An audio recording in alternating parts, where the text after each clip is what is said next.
As threats to airport infrastructure grow in number, airport security professionals are constantly searching for novel solutions to the many security-related problems they face.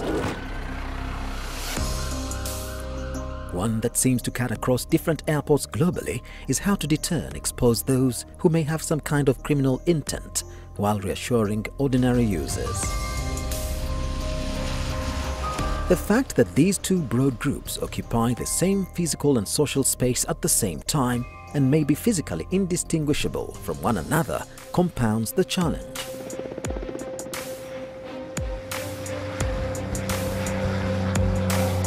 International efforts to improve aviation security were stepped up following the September 11, 2001 attacks, which had a profound impact on the aviation sector globally and has led to a reappraisal of aviation security arrangements internationally.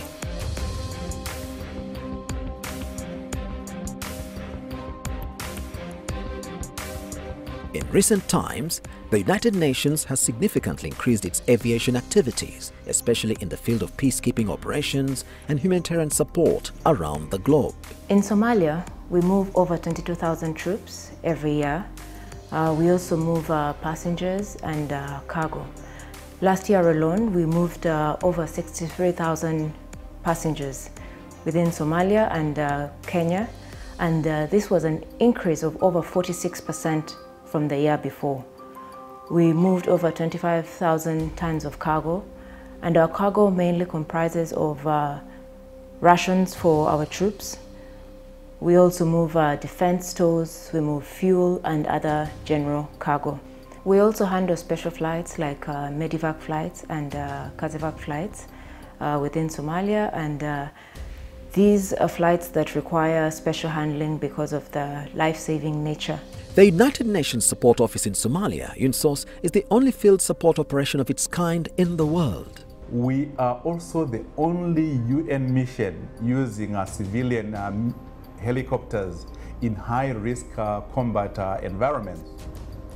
If you're to look at our business model or concept of operation, it actually reflects this rather difficult combat environment in which we operate in. Its mandate is to provide logistical and life support for African Union Mission for Somalia, AMISOM, and United Nations Assistance Mission in Somalia, UNSOM. As an example, we have AMISOM military staff as part of our air crew whenever we're operating into remote areas. Secondly, if you look at the medical team that we have on our aeromedical operations, they are not just ordinary doctors. These are combat medical personnel. This is the Joint Air Terminal in Mogadishu that serves staff of the United Nations and African Union Mission in Somalia, AMISOM. Security checkpoints are some of the most publicly visible and heavily used components of today's security infrastructure. We have things like security measures that have been put in place, like screening of passengers, and the reed guards being outside to check on passengers before they even enter the terminal to get their baggage screened. And after screening, you go through the MoveCon check-in counter where your documentation and MOP is verified and you are booked. After that, you go through the immigration check-in counter. Then finally you go through the last check-in counter before entering the sterile area, which is the waiting room. For the baggage and the cargo also, we have the sniffer dogs that check those baggage that go into the hold of the aircraft. In addition to that, we also send out safety advisory in the carriage of specific types of phones because of the danger of catching fire on board, which of course is a risk for the aircraft and the passengers as well. So you could see that we have posted a lot of materials around the terminal. It's also to inform all passengers of the prohibited items that shouldn't be carried on board. When passengers are on board the plane, they are taken through in-flight safety briefings before takeoff about the safety features of the aircraft they are aboard by a flight attendant standing up in the aisle, while another flight attendant narrates over the public address system as required by international aviation safety standards. All exits are clearly marked with an exit sign. The key there is listen to the safety briefing, know your emergency exits, clear all avenues like galleys and pathways, and then number one, of course, is do not panic. Training is definitely a key mitigation factor here if we want to try to prevent accidents. Aviation safety briefings are part of the requirements conducted for the staff to increase safety awareness in aviation operations. The training of the personnel who implement these procedures, for example, they must have passed a given training with a pass mark of 80% and above to be certified by a competent authority to perform those duties. When they come here, the training section schedules a induction briefing for all staff, including, of course, aviation safety. The purpose of this is, of course, enhancing the safety management system that we have, and the schedule actually is patterned after the same induction briefing by staff in Brindisi in Italy. Along government aviation authorities, the International Civil Aviation Organization, ICAO, a United Nations specialized agency, has set aviation standards and regulations for its 191 member states, among which reporting to work under the influence of alcohol is prohibited under the regulations. At our level, we also ensure that we enforce the zero tolerance to alcohol consumption in the UN missions. So randomly we conduct alcohol tests on the pilots to ensure that they comply with the international standards and the UN standards as well. Pre-flight inspection, completed left. Electrical panel. The reason we do a pre-flight and safety check and stick to all our before start checklists and checklists is to ensure that we miss no items with regards safety, with regards setting up the systems so that we can operate in a safe environment and with a serviceable aircraft. Before flying, we get our briefing as to the destinations that we are going to, and is it secure, and if there are any hazards or anything that we should bear in mind before departure.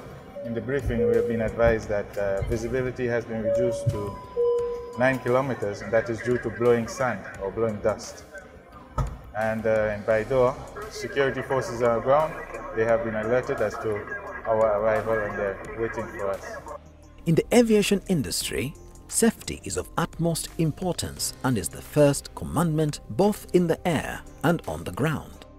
Here at Aden Abdullah International Airport in Mogadishu, at the designated apron for UN flights, ground aviation experts are on standby to ensure ground operations are safe and smooth as possible before the aircraft takes off. The current UNSOS fleet consists of 14 aircraft under long-term charter arrangements made up of 4 fixed-wing aircraft that operate passenger and cargo flights with connections to Nairobi, Wajir, Mogadishu, Kismayo, Baledogle, Doble, Baidoa and Beletenye.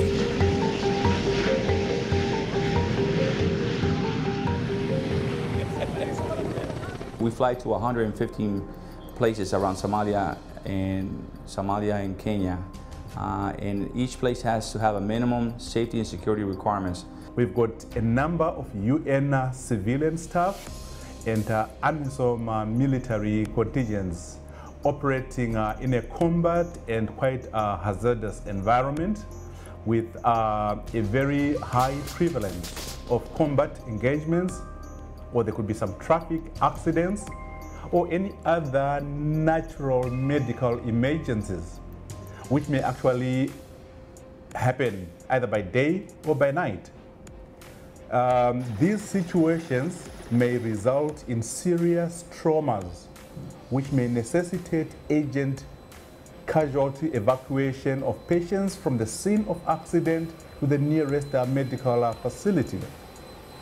Thus, the capability for UNSOS to perform CASEVAC flights on a 24/7 basis is an essential and critical requirement that would allow saving of lives or limbs or both of UN staff members and our troops serving in the field.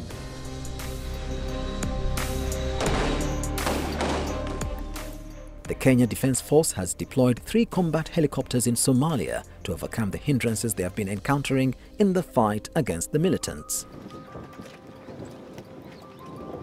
A joint team comprising experts from UNSOS training, aviation, aviation safety, AMISOM AU conducted an aviation safety and other related training to KDF Air Force officers to be deployed in Somalia. An aircraft accident involving This training took place at Embakasi Army Barracks in Nairobi. Welcome to the ATC stand.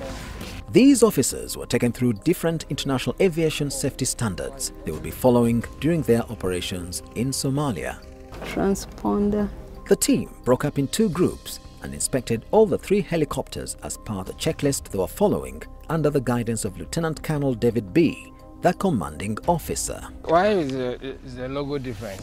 The team that came here have really inspected all our equipment and they have found it that it is good to go, and we are ready to employ these resources in support of AMISOM operations.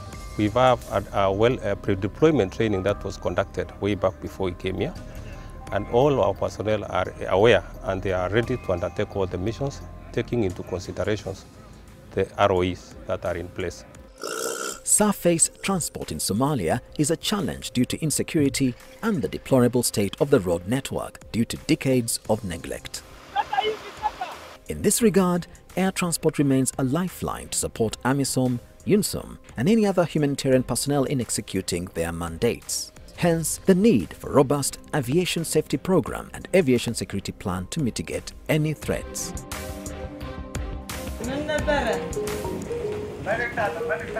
As a result of the 9th September terror attacks, airport security has heightened drastically. It leaves most travelers dreading the once enjoyable airport experience. Long lines, intrusive officers and grumpy flyers make the airport security checkpoint a less than desirable aspect of air travel. However, with these security precautions in place, ensuring the safety and security of personnel in United Nations peace operations is vital for fulfilling the organization's duty of care. So I would say UN aircrafts are very safe.